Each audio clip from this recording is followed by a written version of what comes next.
Los coupé cabrios se pusieron de moda, sobre todo entre las marcas generalistas. Todas querían tener uno en su gama. Se supone que contaban con las ventajas de los cabrios, pero sin sus desventajas. Pues con el techo duro eran verdaderos coupés. Eso decían, y luego desaparecieron. ¿Por qué? Lo vamos a ver, pero te adelanto una cosa. Se han convertido en una buena oportunidad de compra.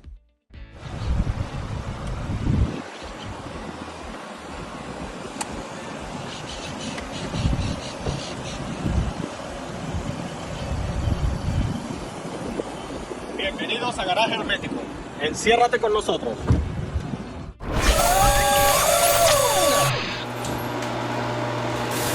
Antes de comenzar el vídeo, yo creo que es bueno aclarar conceptos.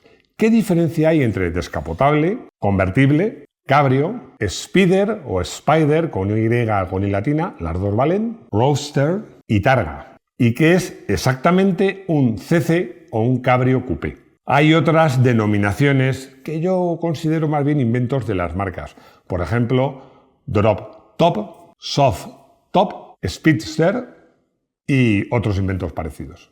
Vamos con estas definiciones. Ya os adelanto que esto no es una cuestión matemática. Hay muchas opiniones y muchas definiciones. Esto es una mezcla de opiniones de mis conocimientos históricos. Y tú de eso tienes muchos, ¿no? Tengo muchos, pero mi madre decía una cosa muy inteligente. Más sabe el diablo por viejo que por diablo. Absolutamente, estoy de acuerdo. Pues eso, conocimientos históricos, opiniones, usos y costumbres, vamos a definir estas denominaciones. Descapotable. A ver, un descapotable, esto es bien sencillo, es un coche que se le puede retirar el techo completamente y circular a cielo abierto. Da igual, indistintamente del tamaño, el tipo de techo y el número de plazas. Cabrio. Cabrio es un coche que realmente, originalmente, nació con techo y del que se ha producido o se ha diseñado una versión sin techo. Os pongo un ejemplo paradigmático, el Golf Cabrio, sin ir más lejos. Convertible. Esta es una expresión en desuso y que hace referencia a un coche que está derivado de una versión que tiene techo duro, de un coupé, de un coche con techo duro, pero que tiene capota, pero como está derivado de una versión de techo duro, la capota no tiene espacio y entonces la capota, pues eso se hacía mucho en Europa en los Rolls Royce, en Estados Unidos en muchos coches. La capota va cuando se pliega ubicada entre el respaldo posterior, sea de asientos traseros o de los delanteros, y la tapa del maletero. Targa. Para mí esto, lo digo sinceramente, es un quiero y no puedo. Es más grande claramente que un techo solar, pero menos que un cabrio de verdad. Y es una denominación muy utilizada por Porsche, pero también targa, por ejemplo, es el Mazda MX-5, el RF o Retractable Fastback. En mi opinión, muchísimo menos agraciado que mi Mazda MX-5 Spider o Roadster de verdad. Roadster, esto es una denominación inglesa, se ha aplicado históricamente a coches biplaza y generalmente, o diría que siempre, con motor delantero y relativamente sencillo.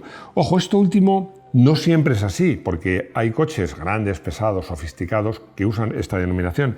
Pero el nacimiento de esta denominación es, como os digo, eran coches bastante simples, con motor delantero y dos plazas. Y el motor, como os digo, delante. Spider o Spider, yo creo que es una denominación que se aplica a coches deportivos sencillamente sin techo, pero incluso sin capota, como era el caso del Renault Spider.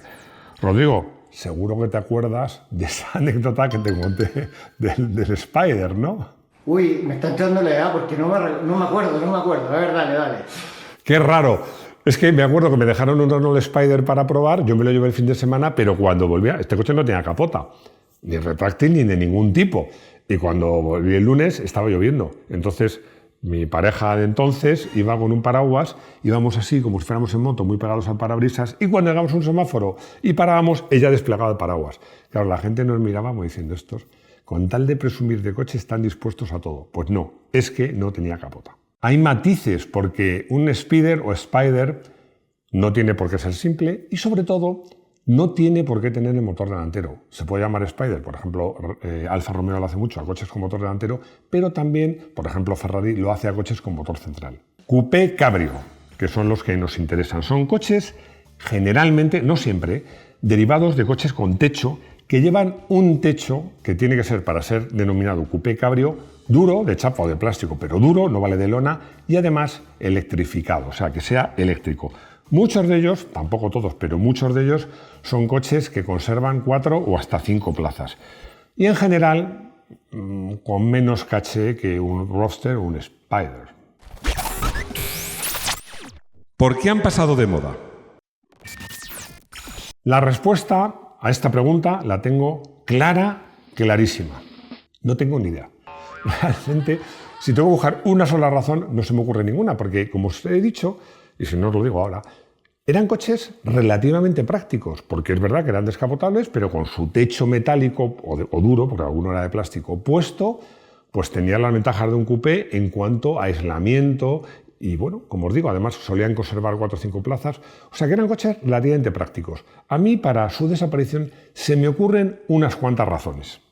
Eran caros, en general, bastante más caros que la versión de la que derivaban. Eran menos prácticos cuando eran derivados de otro coche convencional, porque la capota la pagabas. La pagabas en dinero, pero también la pagabas en espacio. Bien reducías las plazas traseras, bien reducías el maletero y en ocasiones reducías ambas cosas. Un descapotable de 4 plazas o 5, a ver, es un poco rollo. Porque os digo una cosa, los que van delante, que tienen el parabrisas como carenado y les quita el viento, vale. Pero los que van detrás van a cara descubierta, es un rollo. Para un paseíto corto, además te lo imaginas, un paseo por una carretera que ves el mar, vale, pero por ejemplo para un viaje, un infierno. Son complejos, esto es evidente. Tienen un techo hecho con un montón de piezas, un montón de motorcitos, todo eso tiene que ajustar. Por cierto, si compráis un usado, ojo a que el techo funcione bien, que sin ajustarlo puede ser complicado y caro. Y esto es una opinión, para mí son entre feos y poco atractivos, o al menos menos atractivos. A ver, esto como os digo es más bien una opinión, aunque la he consensuado con mucha gente. Hay coches de este tipo, bueno, el Renault Megane, que dices, bueno, no es un bellezón, pero está bien. Hay otros, en mi caso citaré al Volkswagen EOS, aunque sé que a un amigo mío le va a escocer, que sinceramente un EOS con el techo puesto me parece un coche francamente feo. Luego hay un tema que me comentó un amigo mío portugués que me dejó helado, pero que tenía razón, yo no era consciente. Yo además en ese momento tenía un Mazda, que no era un coupé cabrio, pero era un descapotable, un Roadster, pero con techo duro, pues no entendía por qué había gente que lo prefería con techo de lona. Y él me dio una explicación en la que yo no había caído, y es que me dijo, claro, es que tú cuando vas con tu coche con el techo puesto, mucha gente que no entiende de coches va a pensar que es un coupé. En cambio, un cabrio con techo de lona, aun con el techo puesto, siempre es un cabrio, es verdad. Y hay mucha gente que por eso prefiere el techo de lona. Y por último, hay quien cita como causa de este fracaso la llegada de los SUV. Hombre, a ver, no veo que un comprador de un coche de este tipo, de un SUV, sean los mismos. A lo mejor sí, pero hay una cosa que tengo clara. Las modas, sin duda, influyen. Los 90, años clave. Esta moda arranca en los años 90, yo diría que a mediados. Tiene una lógica, y es que habíamos pasado la crisis del 92, el 93, la economía empezaba a ir bien, había un cierto optimismo, el ciudadano medio, por lo menos esto en España y en Europa, en otros sitios no lo tengo tan claro, empezaba a tener más dinerito y buscaba un coche con una componente divertida, lúdica, sin renunciar a la practicidad. Y esto es cierto que los cabrio coupé lo tienen. Por eso, muchas marcas generalistas, aquí os cito alguna, Ford, Nissan, Peugeot, Renault y Volkswagen, entre otras, lanzaron coches en esta categoría. Bueno, lo vas a ver en la lista. Y después los cabrio coupé cayeron en el olvido. Prácticamente han desaparecido. Y eso, para ti, para vosotros y para mí, que nos gustan los coches raros, que nos gustan los coches clásicos, antiguos, diferentes y divertidos, supone una oportunidad. Efectivamente, una oportunidad, porque son coches, en general, como os decía, prácticos, derivan de coches generalistas, fiables, y que en su momento pues eran caros comparado con el coche del que derivaban. Pero ahora, como la gente ya no le gustan, resulta que no son tan caros, que son bastante asequibles. Una buena oportunidad. Y siguen teniendo la gran ventaja que siempre han tenido estos coches. Cuando quieres disfrutar de la conducción a cielo abierto, le quitas la capota y tienes un descapotable con todas sus ventajas. Pero cuando no quieres o hace frío, le pones el techo duro y tienes prácticamente un coupé, con las ventajas del aislamiento de la temperatura, de la lluvia, del ruido y además que son coches que no te van a robar las gafas de sol si te las has dejado con una simple navaja, como pasa en un coche con techo de lona.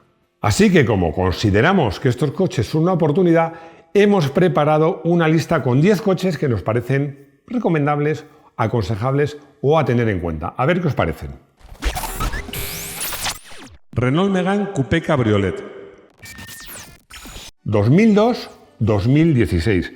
Uno de los primeros con motores que contaba con motores de entre 115 y 135 caballos y con un precio que era de los más asequibles. Sustituía a los Megane descapotables de la generación anterior que tenían techo de lona y para mí son una buena compra. En la siguiente generación del Megane no existía esta opción. Precio, pues he visto coches desde 5.000 euros y algunos muy interesantes con muy buen aspecto en torno y por debajo de los 10.000.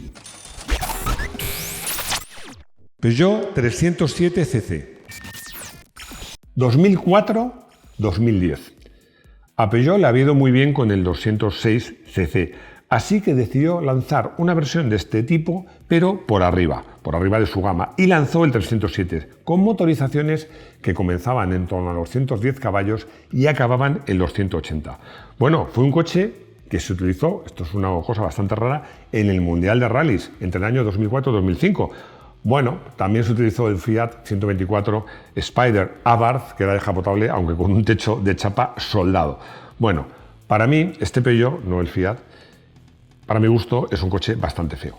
En cuanto a precio, están por debajo del Megane. Como referencia los he visto desde 3.000 euros. No es un coche muy apreciado ahora y eso lo convierte en una buena oportunidad. Opel Tigra Twin Top 2004-2009. Voy a comenzar haciendo una confesión. A mí el Tigra me horroriza, me parece feo. Pero en cambio este Twin Top me parece hasta bonito. Era un coche de precio razonable, potencia razonable, con una versión básica de 60 caballos y la más alta de 125. Y además tenían un consumo muy ajustado. Como curiosidad y como respuesta a mi amigo portugués, había una versión que el techo duro se cubría con una especie de lona, de forma que parecía que el techo tenía la ventaja de tener un techo duro, pero en cambio parecía un techo de lona, para que cuando ibas con el techo la gente supiera que tenías un descapotable. Precio, buenas noticias, porque en torno a 5.000 euros y por menos puedes encontrar este coche. Nissan Micra CC 2005-2007. Sí. Ya sé que todo el mundo dice que sobre gustos no hay nada escrito, eso lo sé, pero te hago una pregunta. ¿Tú conoces a alguien a quien este coche le parezca bonito? Yo no. Por delante es más bien feito, pero es que por detrás me parece horrible. Este coche es biplaza, tuvo motores de 1.4 y 1.6 litros de gasolina con 88 y 110 caballos y era un coche que, en mi opinión, para lo que ofrecía, era tirando a caro. No tuvo ningún éxito, por algo será. Se vendió solo durante 2 años. Precio, entre 3.000 y 6.000 euros.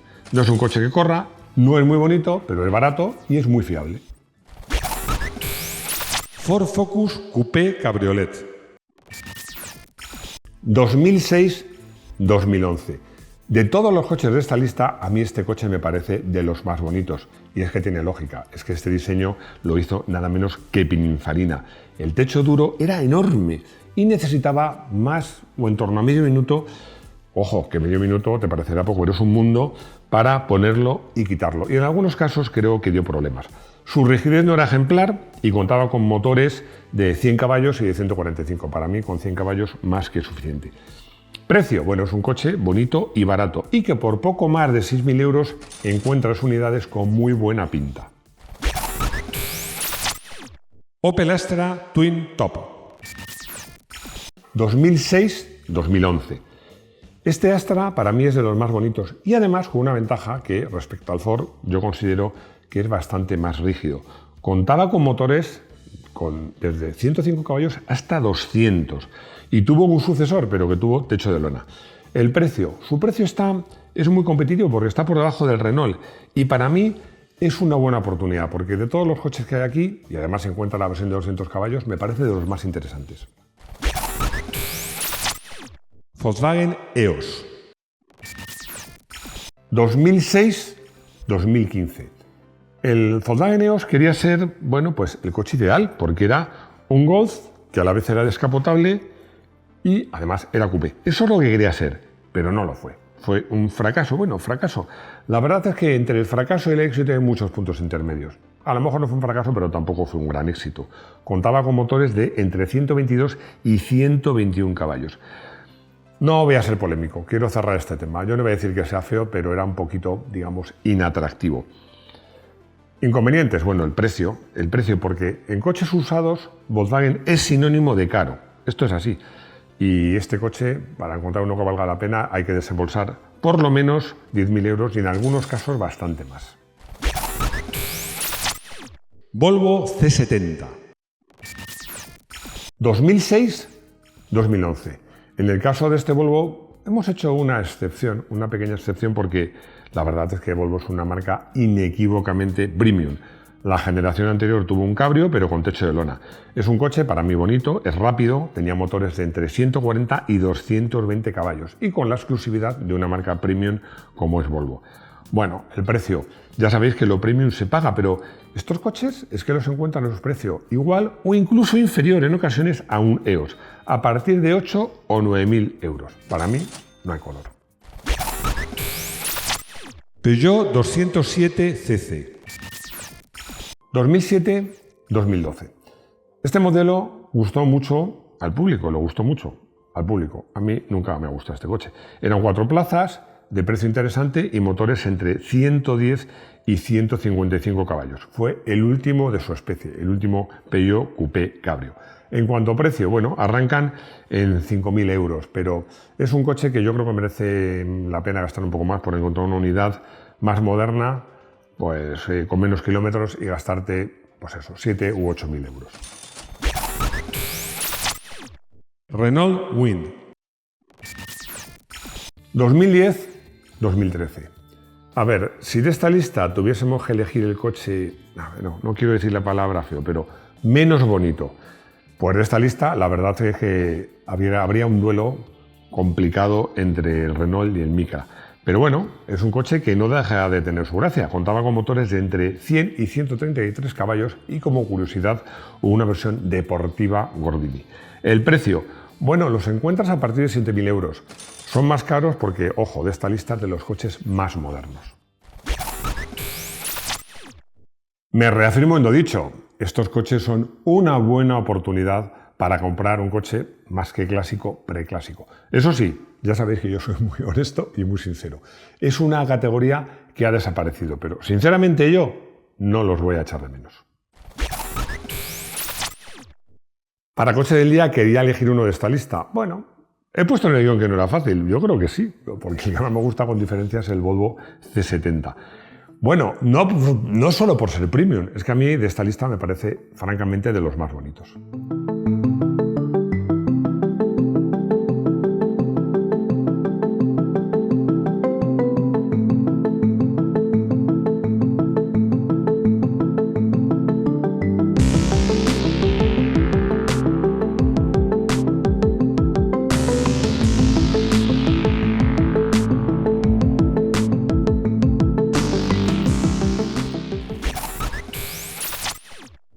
Domingo, que debe estar mirando a un coche descapotable usado, me dice si es caro cambiar una capota de lona. La respuesta es que no es caro, es carísimo. Ojo, pide presupuesto, porque realmente si vas a comprar un coche descapotable que te lo venden, no, te bajo a 1.000 euros porque la capota está mal. No, es que con 1.000 euros seguramente, según como esté, no pagas una capota nueva. Rafita, que no es que tenga confianza con él, es que afirmo así, me dice si es una buena inversión comprar un Renault Spider. Este tipo de preguntas me hacen mucha gracia, porque no me decís, por ejemplo, un pequeño dato que tiene su importancia, que es el precio. Como no es el precio, la respuesta no te la puedo dar. Lo que sí te puedo decir es que si lo compras a un precio razonable, este es un coche que, en mi opinión, se va a revalorizar. Llegamos al final de este vídeo. Bueno, espero que os haya gustado. Ya sabéis que me gusta hacer los vídeos, pues por un lado contándoos alguna historia que os he contado por qué aparecieron y desaparecieron como los dinosaurios, los Cabrio Coupé, y luego dándoos una opción, porque yo creo que es una buena oportunidad comprar un coche de estos. Espero que os haya gustado y lo que os digo siempre, espero que nos deis like, que nos sigáis, que os suscribáis. Os recuerdo que tenemos un canal de miembros, Rodrigo me hace así, que lo compartáis este vídeo con vuestros amigos. pero yo lo que más me gusta y lo que más me interesa es volveros, que nos volvamos a ver de nuevo aquí, en nuestro garaje hermético. Hasta pronto.